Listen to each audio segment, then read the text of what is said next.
Coco Gauff dropped the first set, but would come storming back in the second and third sets.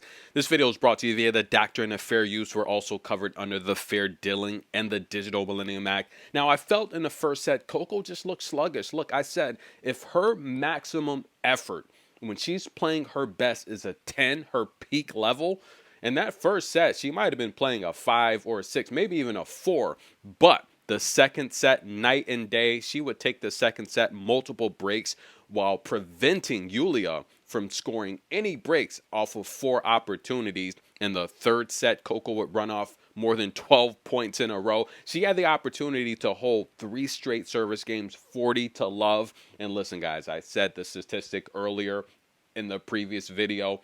Coco, when dropping the first set, 7-13, going 7 out of 9 of her last 16. But most of those matches have gone 3 sets against top-tier talent. And Coco's been even up a break in most of those, just her serve failing her. Coco would go on to say, after winning this match, that's right, Coco does it in 3 sets. She's going to take on Paula Badosa. She felt that her serve failed her in the first set. Her camp up on their feet. That's Mr. Daly, the newest addition to Coco's camp. Boy, do I like what's brewing in that camp, ladies and gentlemen.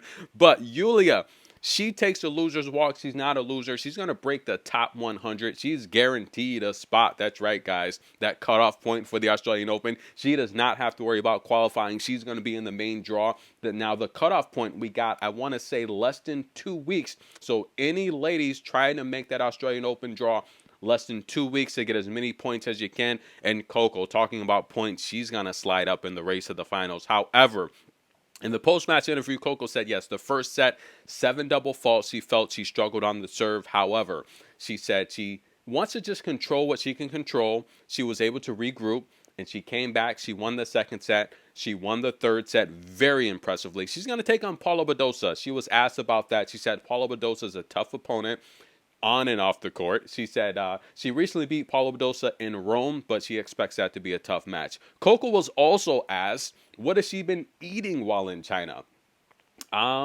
She said rice, lots of rice, noodles, and chicken.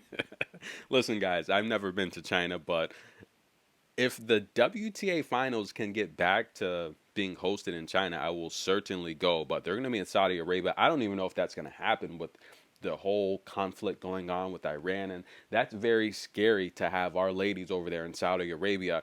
I don't know if they're going to be safe. Any news on that, guys? Is it still a go?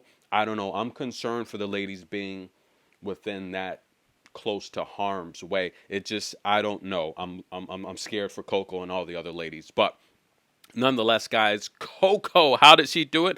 Listen, she started slow, but it's not how you start. Life is not a sprint. It's a marathon. She finished great, winning 78% of her first serves, 54% of the first serves in play. I guess we can live with that. 11 double faults over 3 sets. We got to improve that, especially going against Paula Badosa, who's playing very tough. Only 12 winners. I just felt she wasn't that aggressive. She started sluggish. I don't know. Everyone gets tired once in a while, I guess. That's just my personal opinion. Not that she was tired.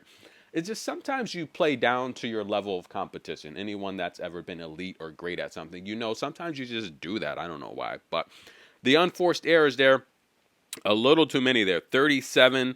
The forced errors, 16. 5 for 7 on break points. And Yulia did not even sniff out a break point in the third and final set. Coco's going to take on Badosa. We also have the other half of the quarterfinal to be played tomorrow. That's going to be tough for those ladies as they're not going to have that extra day off. That's right. They're going to have to get right into it after the quarterfinal match tomorrow. But who do you got? I have Queen Win taking out Mira. I got Mukova taking out Sabalenka, and I think Coco has a good chance to win this championship.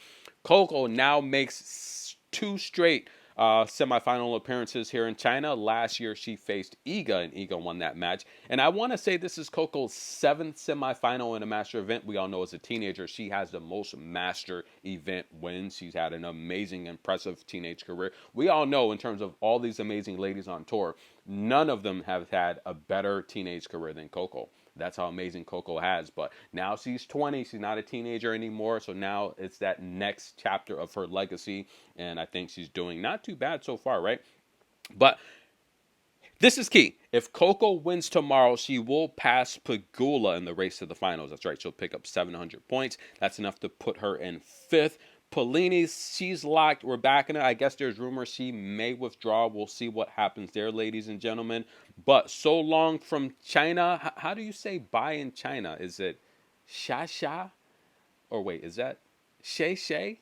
No, not club shay shay. Shay shay. Or does that mean peace? I don't know, guys. Anyone speak Mandarin? Come into the comments. How do you say goodbye from China? We appreciate the tournament. Any Chinese subscribers or fans? Listen, this tournament has been amazing so far. Tennis in a minute. Thank you for the love and support. We'll be back.